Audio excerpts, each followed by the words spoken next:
ایک روز امیر حمزہ اپنے تمام دوستوں اور پہلوانوں کے ساتھ دسترخوان پر بیٹھے کھانا کھا رہے تھے کہ ایک خادم نے آن کر عرض کی، جناب، بادشاہ نوشیروان کی طرف سے 2 قاصد آئے ہیں، اجازت ہو تو انہیں لایا جائے۔ امیر حمزہ نے حکم دیا کہ ان کو فوراً پیش کیا جائے۔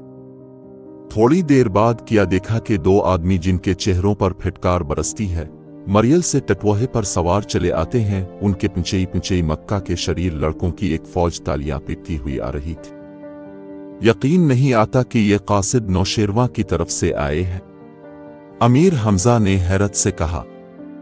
اتنے میں وہ دونوں خواجہ عبد المطلب کے گھر کے دروازے تک آ پہنچے۔ امیر حمزہ نے اٹھ کر ان کا استقبال کیا، دسترخوان پر بٹھا کر کھانا کھلایا، پھر پوچھا، آپ لوگ کہاں سے آئے ہیں اور آپ کا نام کیا ہے؟ میرا نام بہمن خراہے ہے اور یہ میرا بھائی بہمن سگاہے ہے۔ ہم دونوں نوشیروان کے وزیر بختک کے چچا ہیں۔ بادشاہ نے ایک خط آپ کے لیے بھیجا ہے۔ یہ کہہ کر بہمن خراہے نے اپنی جیب سے ایک پھٹی پرانی تھیلی نکالی۔ اس میں سے نوشیروان کا خط نکال کر امیر حمزہ کو دیا۔ انہوں نے خط پڑھا اور غصے کے مارے چہرہ سرخ ہو گیا۔ خواجہ عبد المطلب بھی حیران ہوئے کہ آخر بادشاہ ناراض کیوں ہوا۔ امیر حمزہ کو طیش میں دیکھ کر انہوں نے کہا، بیٹا، غم نہ کرو، بادشاہوں کا حال ایسا ہی ہوتا ہے، کبھی گالی دینے سے خوش ہو جاتے ہیں اور کبھی سلام کرنے سے ناراض۔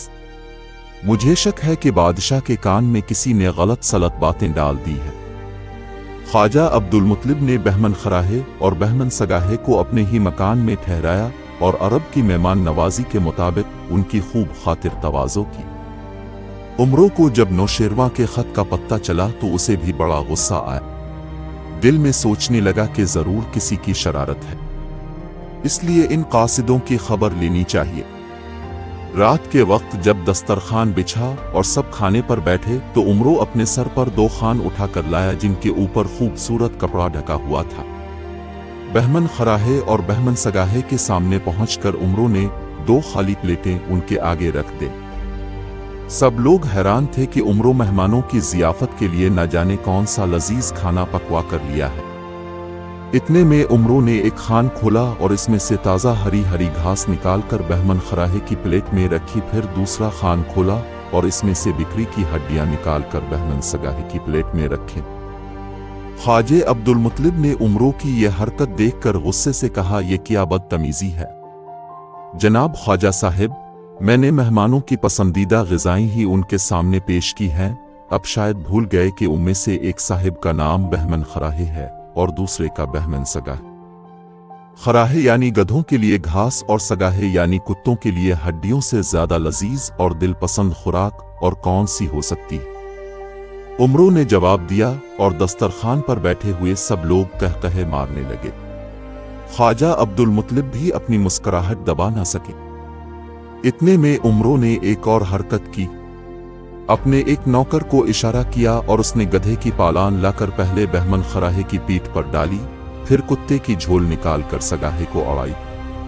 اب تو لوگوں نے مارے ہنسی کے پیٹ پکڑ لیے۔ بہمن سگاہے اور بہمن خراہے نے جب اپنی درگت بنتی دیکھی تو انہوں نے خنجر نکال لیے اور چاہا کہ عمروں کو ہلاک کریں کہ توق بن جبران نے ان سے خنجر چھین لیا اور اتنے گھونسے مارے کہ سب کھایا پیا باہر آ گیا۔ آخر خواجہ عبد المطلب نے انہیں چھڑایا اور اگلے روز انہیں مکہ سے چلے جانے کی ہدایت کی۔ بہمن خراہے اور بہمن سگاہے جب خواجہ عبد المطلب کے مکان سے نکلے تو عمروں پہلے ہی سے شریر لڑکوں کی ٹولی لیے راستے میں موجود تھا۔ انہوں بہمن خراہے اور بہمن سگاہے پر گندے انڈوں، کیچڑ اور پتھروں کی بارش برسا دی اور اتنا تنگ کیا کہ وہ بدنصیب روتے ہوئے عمروں کے قدموں میں گر گئے۔ تب عمروں نے انہیں معاف کیا اور جانے کی اجازت دی۔ بعد ازاں امیر حمزہ نے نوشیروان کے نام ایک خط لکھ کر قاصد کے ہاتھ روانہ کیا۔ اس خط میں لکھا تھا، میں بادشاہ کا دوست اور جان نثار ہوں، میں نے اپنی جان خطرے میں ڈال کر حشام سے آپ کا تخت اور تاج چھینا، جس کا انعام مجھے آپ کی طرف سے یہ دیا گیا کہ آپ نے میری قوم اور شہر کو تہس نہس کرنے کا ارادہ کر لیا۔ ایسا معلوم ہوتا ہے کہ کسی دشمن نے آپ کے کان بھرے ہیں۔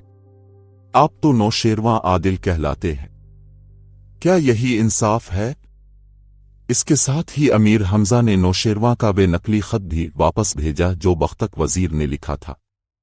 بہمن سگاہے اور بہمن خراہے نوشیروان کے دربار میں پہنچے اور اپنی بے عزتی کی داستان سنائی۔ بادشاہ اپنے سفیروں کی یہ حالت دیکھ کر غصے سے کانپ اٹھا اور بزرج مہر سے کہنے لگا، اے خواجہ، تم نے ان کی حالت دیکھی اور باتیں سنے۔ تم تو کہتے تھے کہ حمزہ میرا بڑا فرما بردار اور جان نثار ہے، لیکن اس کے یار عمروں نے مار مار کر میرے ایلچو کا حلیہ بگاڑ دیا۔ شاید امیر حمزہ کو اپنی طاقت اور بہادری پر گھمنڈ ہے، میں بہت جلد اس کا یہ گھمنڈ توڑوں گا۔ بزرج مہر بے حد عقل مند اور ہوشیار تھا، سمجھ گیا کہ کسی طرف سے شرارت ہوئی ہے، ورنہ حمزہ اور اس کا باپ ایسے آدمی نہیں ہے۔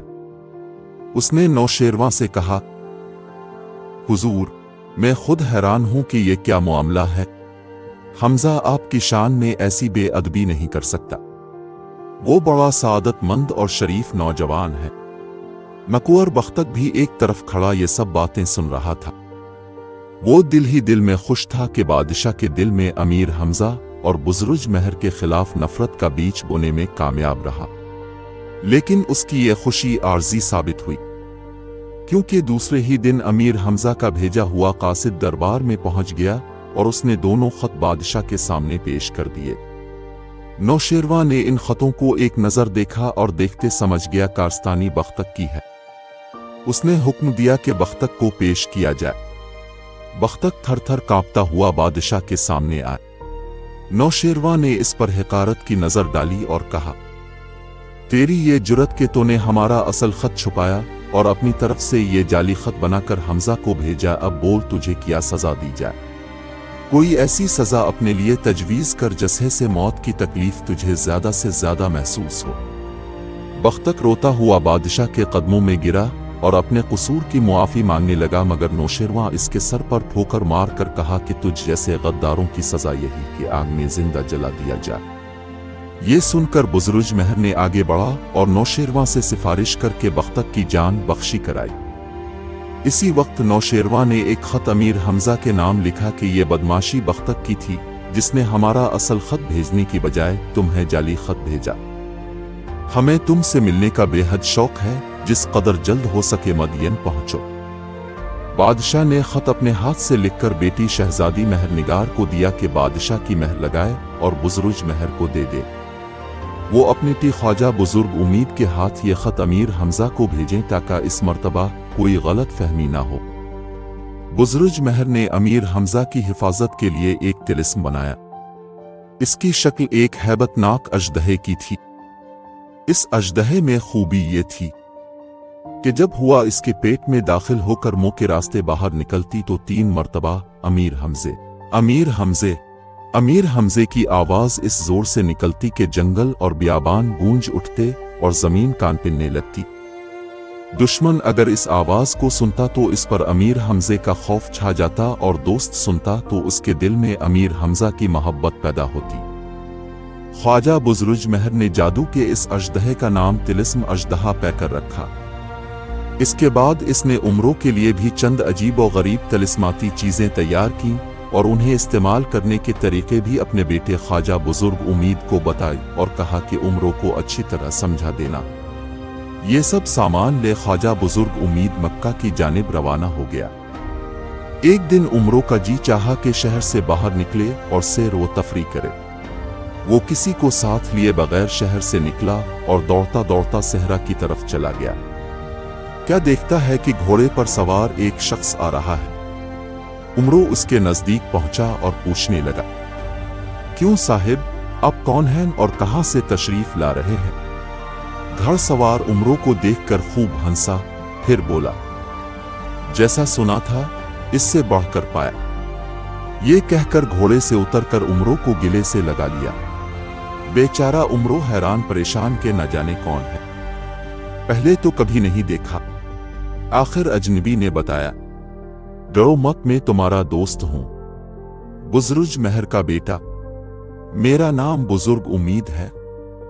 نوشیروان کا خط امیر حمزہ کے نام لایا ہوں اور والد صاحب نے تم دونوں کے لیے تحفے بھی بھیجے ہیں۔